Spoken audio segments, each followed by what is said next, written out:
Allah Akbar. Allah Akbar. Shalom, shalom. Chers frères et sœurs, bonjour. Moi, je suis le pasteur Dieudonné Béchamp. Je vous prie qu'on puisse prier. On a un thème dans cette vidéo qu'on doit aborder ensemble. Demandons le pouvoir du ciel.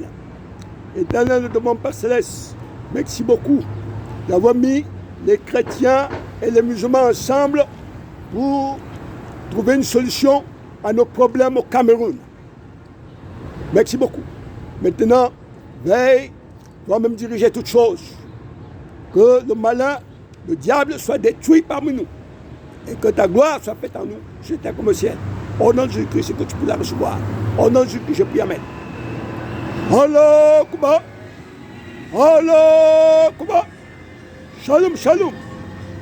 Eh bien, chers frères et sœurs, vous venez d'écouter le titre de cette vidéo. Allah Akbar. Dieu est grand. Ça, c'est comme ça que les musulmans adorent Dieu. Dieu est grand. Et salut, shalom, shalom. Eh bien, chers frères et sœurs, j'ai un mot à vous dire que mon maître Jésus m'avait confié depuis 30 ans. Eh bien, je vais commencer à parler à l'excellence Issa Choroma et son peuple, surtout les autochtones. Les autochtones qui ne comprennent pas ces langues étrangères. Il faut toujours des gens qui font des traductions. Je te prie, Excellence Choroma, c'est bien l'alliance qui a été faite entre les musulmans et les chrétiens. Mais nous n'allons pas oublier notre passé. Quoique nous sommes là dans la souffrance, tous les deux peuples. On souffre. Alors on peut essayer de négliger les étapes.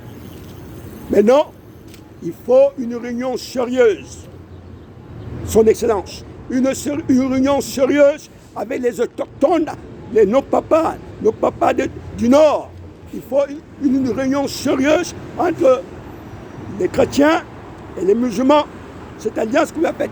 Asseyez-vous encore devant ces autochtones et que vous puissiez trouver une solution aux grands problèmes que vous, les musulmans, vous avez depuis 43 ans dans vos cœurs. Nous avons compris, ce n'est pas un secret de quelqu'un. Nous avons compris toujours le grand Nord qui demande les corps de ses enfants. Alors maintenant, il est bien vrai que vous avez fait une bonne alliance, mais ce problème doit être résolu aujourd'hui. C'est mon maître, le Seigneur Jésus-Christ, qui m'a ordonné de vous dire ça aujourd'hui. Il est bien faire des alliances pour gagner le pouvoir. Mais attention, nous avons ce problème, on ne peut pas le négliger. Il doit être résolu today. Aujourd'hui. Eh bien, Son Excellence, Issa Choroma, je te prie, fais asseoir tous ces autochtones avec les jeunes jusqu'aux enfants et fais venir tes frères chrétiens qui te soutiennent pour parler de cette histoire des enfants du Grand Nord qui ont été égorgés par le régime en place. Il faut mettre fin à ça aujourd'hui. Trouver les moyens. Faire comprendre que les coupables seront portés en justice. Il est inutile de préparer une certaine revanche. C'est ça. Maintenant, je vais parler à ces chrétiens, mes frères chrétiens, qui ont aussi suivi la sagesse de Dieu pour avoir cette alliance. Eh bien, chers frères chrétiens, vous avez suivi la voie de Dieu. Nos deux peuples souffrent. Les musulmans comme les chrétiens, nous sommes dans la même situation depuis 43 ans. On ne peut pas accepter que maintenant, qu'on soit encore divisé. Rentrez là-bas au nord, portez les grands bobous, portez les képis et achetez le goro. C'est la couleur blanche. Cherchez la couleur blanche, ayez quelques couleurs dans vos poches et marchez déjà. En allant là-bas, marchez déjà ce couleur blanche. Et arrivez là-bas, asseyez-vous devant les autochtones, avec les adultes, avec les enfants, et voyez cette situation de près. Ils ont un grand problème. depuis 43 ans. Ils n'ont jamais vu leurs enfants qu'on a exécutés. Je vous remercie, je vous avertis maintenant qu'on les avait égorgés. Égorgés. Parce qu'on a voulu les fusiller, les balles ne les touchaient pas. Alors, le régime Biya a égorgé en Balmayo. Ce secret m'a été révélé par un autre officier de la gendarmerie qui est venu dans notre église à Yaoundé, après le jour où il y a eu l'exécution. Écoutez, prenez ce problème au sérieux. Les frères musulmans sont des personnes gentilles, des gens de paix. Mais seulement, il y a quelque chose. Toucher à leur religion, ce n'est pas acceptable. J'ai eu un oncle musulman. J'ai des amis musulmans depuis que je vis. Toucher à ceux qui regardent leur religion, c'est inacceptable. Attendez, je vais vous donner un exemple. Vous savez, je suis aux États-Unis. Et aussi aux États-Unis, il y a eu les 2 tours qui sont tombés en 2001. Et l'auteur a été tué dernièrement. Ça ne fait pas plus de 2 ans. Bin Laden, il a fait tuer au moins 3000 Américains. On ne va pas compter les prostituées qui allaient là-bas le matin faire leur business et puis les essuie-glaces.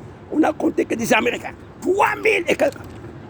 Mais quand Barack Obama, le président américain, qui a coordonné cette action pour qu'on tue Bin Laden, quelqu'un qui est recherché depuis aux États-Unis, qui a tué les Américains, il a ordonné, ils ont essayé d'ordonner un enterrement juste comme les musulmans.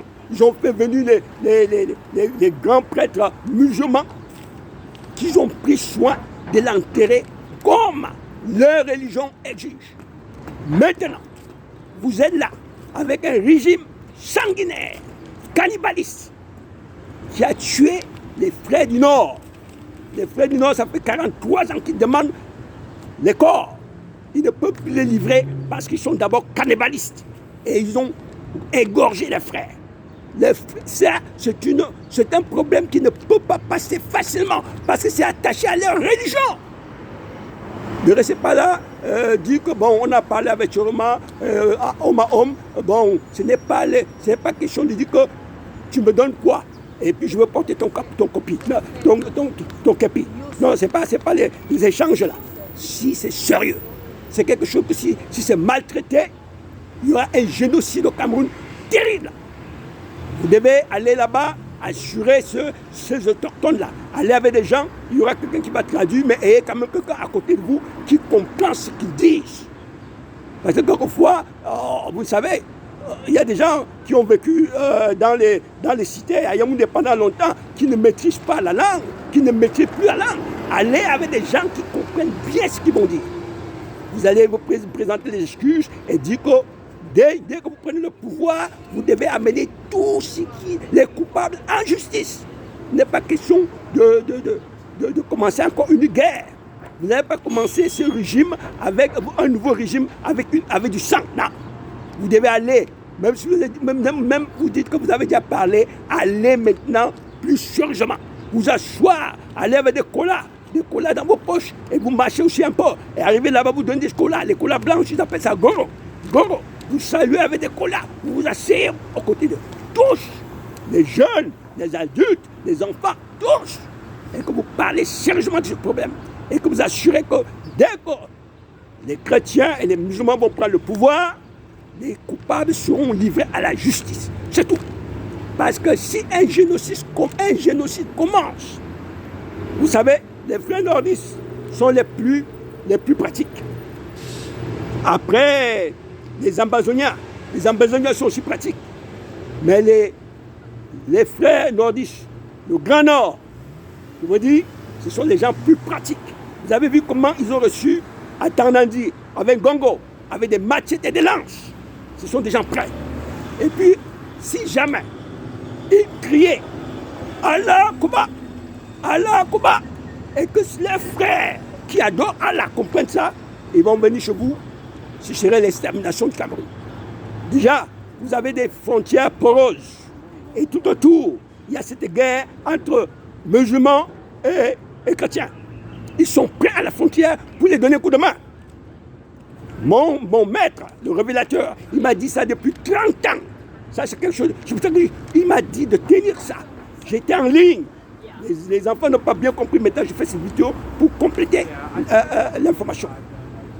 Depuis 30 ans, 43 ans, les musulmans sont en train de souffrir parce qu'ils n'ont pas vu les corps des enfants. Et puis, leur religion a été piétinée. Ne vous amusez pas. Allez parler changement. Parler changement. Vous comprenez? Alors ici, je vais faire une précision avec l'héritage d'Ahidjo, Amadou Ahidjo. J'ai fait une vidéo, vous pouvez la voir en ligne, Intercontinental Hotel, là où est le cimetière des dictateurs. Alors, on m'a attaqué. La vidéo a été attaquée et j'ai été aussi attaqué physiquement. J'ai déjà été empoisonné 2 fois. Cette semaine, 2 fois. Alors, qu'est-ce qui se passe? Quand les Ahidjo, maintenant, avec leurs richesses, se réunissent toujours avec ces grandes puissances dans cet hôtel-là. On les a trompés qu'il faut faire des comptes secrets, numériques, avec des empruntons, qu'eux seuls peuvent connaître. Ils ne disent à personne jusqu'à la mort. Avant de mourir, quand ils sont dans le lit de mort, ils pourront dire à leurs femmes ou aux enfants. Mais les grandes puissances se sont arrangées à les fusiller avant. Les grandes puissances se sont arrangées à les pousser dans un grand chacun comme Ahidjo. Il est mort par cardiaque. Et quand on meurt par cardiaque, on ne parle pas. On n'a pas parlé. Il était au Sénégal. Il criait, il était devenu fou après qu'on l'avait trompé pour son pouvoir. Il criait, je veux mon pouvoir, donnez-moi mon pouvoir. Il était devenu dément et il est mort comme ça, cardiaque. Donc il n'a pas dit la grande richesse qu'il avait dans ces comptes-là en Suisse. 900 milliards de francs CFA, de lingots d'or et de diamants. Ces grandes puissances le partageaient. De même comme les gens comme Idriss du Tchad étaient modérément, de même comme Olympio, tous les chefs d'État qu'on a fusillés, ils ont volé l'argent de ces gens-là. Tous les États. Bon, vous voyez les vieux présidents comme Biya, Sassou Nguesso, et vous avez au fouet. Vous avez, ils sont là toujours en vie parce qu'ils sont les bons élèves de ces gens-là, de l'Occident. Eux, ils paient les impôts chaque jour. C'est ce qu'ils vont faire à l'intercontinental. Mais ceux qui sont rigides contre eux, on les abat et on prend leur argent en banque que personne ne connaît. C'est ça la vérité. Et vous devez mettre il y a trop des investigateurs en ligne, même partout. Allez chercher cet argent. Allez parler avec des hôteliers en retraite, des prostituées même qui ont participé à ces grands galas-là. Parlez avec eux. Allez dans les maisons de retraite en Europe, en Suisse, partout. Cherchez des anciens dirigeants de l'Europe. Parlez avec eux. Vous allez trouver quelque chose.